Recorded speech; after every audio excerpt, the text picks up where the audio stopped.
Hello guys, welcome back again to my channel bersama saya Hansan di sini dan seperti biasanya setiap harinya saya akan buatkan video seputar cryptocurrency. Apa kabar kalian hari ini semuanya? Semoga dalam keadaan yang baik-baik saja. Teman-teman, di video hari ini kita bakalan membahas kenapa menurut saya volatilitas di market di minggu ini baru saja akan dimulai. Dan apa yang kira-kira menyebabkan Bitcoin kemudian kembali drop setelah kemarin mini rally, semuanya bakalan kita bahas di video hari ini. Jadi stay tune terus sampai akhir video. Sekarang kita bakalan mulai dari CoinMarketCap terlebih dahulu. Per hari ini secara global market cap crypto berada di angka 1,17 triliun dolar atau turun sekitar 1,93%. Nah, di top 10 coin sendiri juga semuanya dalam keadaan merah, penurunannya ranging antara 1, sekian persen hingga kurang lebih 3%. So, secara overall kita melihat semuanya terkoreksi. Itu adalah outlook sementara dari beberapa top coin yang ada. Sekarang kita langsung aja masuk ke data dan berita terbaru hari ini. Nah, yang pertama teman-teman, dengan adanya pergerakan Bitcoin selama 24 jam terakhir, walaupun secara persentase sebenarnya tidak terlalu signifikan teman-teman, tapi itu sudah cukup untuk menghasilkan likuidasi sebesar 62 juta dolar. Tidak mengherankan 80%-nya adalah dari arah long, teman-teman. Kita sudah lihat highlight kemarin soal liquidation map. Memang kemarin kita melihat dominan itu adalah datangnya dari arah long. Sehingga kemarin itu ketimpangannya cukup jauh, teman-teman. Artinya market maker mempunyai insentif yang lebih besar untuk mendorong harga ke bawah. Itu sudah saya sampaikan di video kemarin. Cuma memang saya tidak expect bahwa penurunannya akan terjadi secepat itu. Karena kita baru saja mengalami rally dan kemudian dibanting lagi ke bawah. Tapi untuk sekarang, kalau kita perhatikan liquidation map-nya, sekarang sudah lebih berimbang, teman-teman. Sehingga untuk sekarang, ya kita harus lihat lagi. Apakah market maker akan mencoba untuk meliquid yang arah bawah atau atas dulu, teman-teman. Oke, dan kita bakalan bahas itu nanti dari segi price action tentunya. Cuma pada intinya untuk sekarang, soal liquidation map sepertinya sudah mulai setara. Jadi, untuk sekarang insentifnya sama-sama besar bagi market maker untuk mendorong. Artinya, ke atas juga ada likuidasi, ke bawah juga ada likuidasi. Dan ini harusnya akan sedikit banyak bergantung nanti ke price action yang bakalan kita bahas nanti di chart. Nah, teman-teman, yang berikutnya juga, ini adalah berita yang harusnya merupakan positif. ETF analyst raises spot Bitcoin ETF approval chances in the US to 65%. Jadi ada dua analis. Ini analis khusus ETF ya, teman-teman. Analis khusus ETF. Itu menyampaikan bahwa beberapa bulan yang lalu, mereka mempunyai analisa atas kesempatan di-approve atau disetujuinya ETF atau spot Bitcoin ETF itu baru 1%. Itu beberapa bulan yang lalu, teman-teman. Tetapi, beberapa minggu sebelumnya, atau beberapa minggu sebelum ini, mereka mengubah prediksinya menjadi 50% dengan perkembangan yang ada. Dan baru 1-2 hari ini lagi, mereka mengubah analisa mereka sesuai dengan perkembangan yang ada ya teman-teman. Sesuai dengan perkembangan yang ada, menurut mereka dua analis ini bernama James Seyfarth dan juga Eric Balchunas sama-sama merupakan ini adalah senior ETF analis, di sini adalah BI ETF analis. Mereka berdua setuju bahwa untuk sekarang chance atau kesempatan spot Bitcoin ETF itu di-approve sudah naik menjadi 65%. Cuma pertanyaannya tentunya adalah kapan kira-kira SEC akan menyerah gitu ya dan kemudian approve spot Bitcoin ETF yang sudah sebenarnya diajukan dari 1-2 tahun yang lalu, teman-teman. Dan pada saat itu memang semuanya ditolak, tapi untuk kali ini ceritanya berbeda karena yang mengajukan itu nggak nanggung-nanggung. Ada BlackRock, ada Fidelity, dan kawan-kawan. Jadi ya mudah-mudahan ya teman-teman bahwa analisa yang mereka lakukan ini benar dan dalam waktu beberapa bulan kita bisa melihat ada keputusan dari SEC.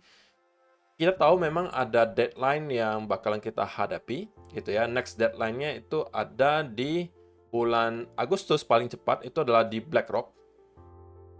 Oke. Tanggal 15 Agustus teman-teman. Sedangkan ARK21 shares itu di tanggal 13 dan sisanya itu di bulan September. Sedangkan untuk final deadline-nya teman-teman, final deadline-nya itu paling cepat ada di bulan Oktober. Itu adalah dari Grayscale, oke, dari company BlackRock. Dan di sini juga ada iShares Bitcoin Trust dari BlackRock juga, yang final deadline-nya atau deadline terakhirnya. Jadi deadline-nya itu banyak teman-teman. Tetapi ada deadline terakhirnya itu nanti di tahun 2024. Paling cepat memang di bulan Januari teman-teman. Januari 2024, kemudian sisanya itu di bulan Maret 2024. Jadi menjelang halving juga nanti, yang harusnya perhitungannya antara April atau Mei, seingat saya April atau Mei 2024 kita bakalan melihat Bitcoin halving. Nah, 1-2 bulan sebelum itu bakalan ada final deadline untuk semua yang mengajukan di sini. Jadi tidak ada lagi alasan bagi SEC untuk menunda-nunda. Kalau misalnya pun mereka belum mau kasih jawaban di bulan Agustus dan September ini, maksimal di tahun depan mereka sudah harus memberikan keputusan. Antara mereka harus approve atau mereka harus decline. Bagaimana menurut kalian teman-teman? Apakah mereka akan pada akhirnya menyetujui ataukah masih akan ada cara bagi mereka untuk menolak? Silahkan kalian kasih komentar kalian di kolom komentar di bawah. Nah, tapi membahas yang tadi awal saya katakan juga, mengapa menurut saya pribadi teman-teman, volatility di minggu ini baru saja akan dimulai. Karena perlu kalian ingat, untuk data ekonomi yang menjadi highlight utama di minggu ini adalah nanti di hari Jumat, teman-teman. Karena di hari Jumat nanti akan ada data unemployment rate dan juga NFP dari Amerika Serikat. Tetapi kemungkinan volatility akan dimulai start hari ini, terutama mungkin di stock market. Alasannya sesimpel karena kalau misalnya teman-teman perhatikan, untuk hari ini tanggal 3 Agustus, benar ya, tanggal 3 Agustus 2023, kita akan mendapatkan laporan keuangan dari beberapa perusahaan terbesar di Amerika Serikat. Di antaranya ada Amazon, Airbnb, ada juga Moderna, ada juga Coinbase, ada juga Apple. Oke, sehingga tentunya dengan adanya laporan keuangan dari perusahaan-perusahaan terbesar ini akan menggerakkan market, terutama di stock market. Dan kita tahu juga biasanya stock market sedikit banyak juga akan berpengaruh ke pergerakan harga kripto. Dan juga tentunya kripto kan berkaitan juga dengan dollar index. Jadi semuanya berkaitan teman-teman. Sehingga 1-2 hari ini kemungkinan kita akan start untuk melihat volatility di market. Nah, kita bakalan bahas nanti di mungkin hari Sabtu atau Minggu soal update chart dari S&P 500 dan juga dollar index yang bagi saya akan sangat krusial kita lihat dalam 1-2 minggu ke depan. Oke? So, itu adalah beberapa data dan berita hari ini yang pengen saya sampaikan untuk kalian. Sekarang kita masuk ke chartnya Bitcoin dan saya pengen mulai dari 1 hour chart, teman-teman. Nah, sebelumnya teman-teman, saya pengen kasih tahu bahwa ini kita update sedikit ya. Dollar index itu sedang approaching area resistance yang sangat kuat, yang sebelumnya selalu menghasilkan rejection, teman-teman. Kali ini kita sudah kembali nyampe ke area tersebut. Teman-teman yang melakukan short di sini kemungkinan gagal, tapi bagi saya ini adalah kesempatan kedua. Dan kalau misalnya kalian tidak tahu caranya untuk dapat trading di indeks seperti dollar index, maka salah satu platform bisa kalian pakai. Sekali lagi, kalau misalnya teman-teman merupakan traders, menurut saya sangat disayangkan kalau terlalu berfokus trading di satu aset kelas. Karena sebenarnya yang bisa ditradingkan itu banyak. Ada forex, ada metal, ada saham, ada indeks, ada kripto. Sehingga kalau kalian tidak bisa menemukan setup di aset kelas yang satunya, kalian bisa coba cari setup di aset kelas lain. Contohnya mungkin seperti Apple, yang hari ini kemungkinan bakalan mendapatkan volatility karena akan ada rilis laporan data keuangan. Atau dollar index tadi, yang sedang approaching area resistance. Ini juga bisa kalian trade di MiTrade. Karena di sini teman-teman, coba kita cek, dolar. Kita cari pasar dolar, indeks dolar. Oke, nah ini dia. Jadi teman-teman, di MiTrade ini kelebihannya, kalian bisa trading di semua aset kelas. Mulai dari forex, kripto, komoditas, metal, semuanya ada di sini. Saham juga ada. Sehingga ketika ada setup di aset kelas manapun, kalian sudah bisa langsung manfaatkan. Dan di sini kalian bisa trading melalui handphone kalian, mau melalui MetaTrader juga bisa, mau pakai web trader di sini juga bisa, dan untuk withdrawal beserta depositnya itu metodenya sangat banyak, dan minimal deposit hanya $50 saja. Jadi kalau misalnya kalian masih ragu, kalian bisa coba saja dulu platformnya, siapa tahu memang cocok ke kalian, dan kalau misalnya memang kalian cocok, kalian baru bisa tambah depositnya. Kalau misalnya kalian tertarik untuk mencoba trading di Mitrade, link pendaftarannya sudah ada di kolom description box di bawah, teman-teman. Oke? So, balik lagi ke chartnya Bitcoin. What happened in 1 hour chart? So, di video kemarin saya sampaikan bahwa saya pribadi sebenarnya punya posisi long di sekitaran area di sini yang saya buka. Kemudian ketika rally, saya sampaikan saya belum menemukan alasan untuk sell, teman-teman. Sehingga saya hold posisi tersebut. Dan ketika saya melihat Bitcoin sudah kembali break di bawah trendline di sini, karena kemarin saya sampaikan selama kita bertahan di atas trendline ini, saya akan cenderung berada dalam keadaan bullish. Tapi kalau misalnya sudah flip atau break di bawah area tersebut, saya akan flip ke arah sebaliknya. Walaupun sekali lagi saya sudah sampaikan, saya tidak sedang mencari peluang untuk short, teman-teman. Saya berfokus untuk mencari peluang untuk long. Karena bagi saya RR-nya akan jauh lebih tinggi di long. Sehingga ketika kita break di sini, saya sudah closing posisi yang saya buka di Bitcoin kemarin. Dan sekarang akan kembali menunggu clue berikutnya dari market tentang apa yang mereka pengen lakukan. Kalau ternyata memang kita akan meneruskan penurunan dari sini,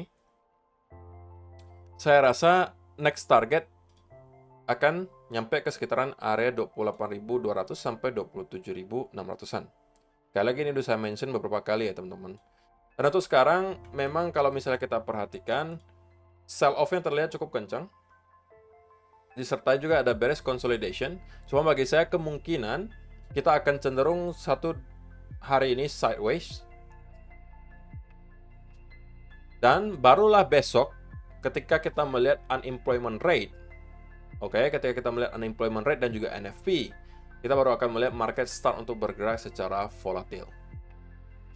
Senario paling idealnya bagi saya adalah sekali lagi bahwa Bitcoin itu akan membuat semacam drop untuk meliquid orang-orang yang menaruh stop loss di sini. Baru kita akan start untuk rally lagi ke atas. Dan inilah kenapa saya masih akan mencari peluang untuk long di sekitaran area di sini. Lalu kalau misalnya sekarang ngapain kok? Kalau saya pribadi sekarang ya antara saya tidak mau membuka posisi dulu di Bitcoin, artinya saya tidak akan mencoba mencari setup di Bitcoin, dan saya akan cari setupnya di altcoin seperti yang sudah saya sampaikan juga di beberapa video yang lalu. Atau saya sama sekali tidak akan trade dulu di market. Karena sekali lagi teman-teman, tidak ada keperluan bagi kalian untuk setiap hari berada di market. Ketika kalian tidak mendapatkan ada sebuah setup yang menurut kalian mempunyai high probability, lebih baik kalian stay away from the market terlebih dahulu daripada kalian mencoba untuk trading namun kemudian tidak mengikuti trading plan kalian. Mendingan kalian stay away from the market terlebih dahulu. Nah, untuk sekarang, saya sekali lagi merasa bahwa Bitcoin cenderung akan sideways merangkak naik, teman-teman. Ini yang saya expect. Minimal sampai nanti malam ketika mungkin nanti rilisnya data laporan keuangan dari beberapa perusahaan terbesar di Amerika. Baru mungkin kita bisa start melihat semacam volatility, tapi gambaran besarnya bagi saya akan cenderung sideways. Karena perlu kalian ingat, teman-teman, bahwa ini adalah masih area support. Dan kalau kalian perhatikan, kita mencoba berkali-kali untuk jebol di sekitaran area 29.000. Itu untuk sementara belum berhasil, teman-teman. Untuk sementara belum berhasil. Dan kalau kita udah closing lagi di bawah area itu, maka saya rasa dengan sangat cepat kita akan bisa melihat Bitcoin untuk drop ke area low terakhir di 28.500-an. Atau kita akan drop dan membuat lower low baru menuju area yang saya tunggu di sekitaran 28.200 sampai 27.600. Jadi kesimpulannya adalah untuk short term saya cenderung melihat Bitcoin itu netral alias cenderung sideways. Kalau misalnya untuk mid term saya masih akan stay untuk bullish. So saya rasa itu aja sih yang perlu saya sampaikan di video hari ini, teman-teman. Terima kasih untuk kalian yang sudah menonton sampai selesai. See you in the next video. Bye-bye.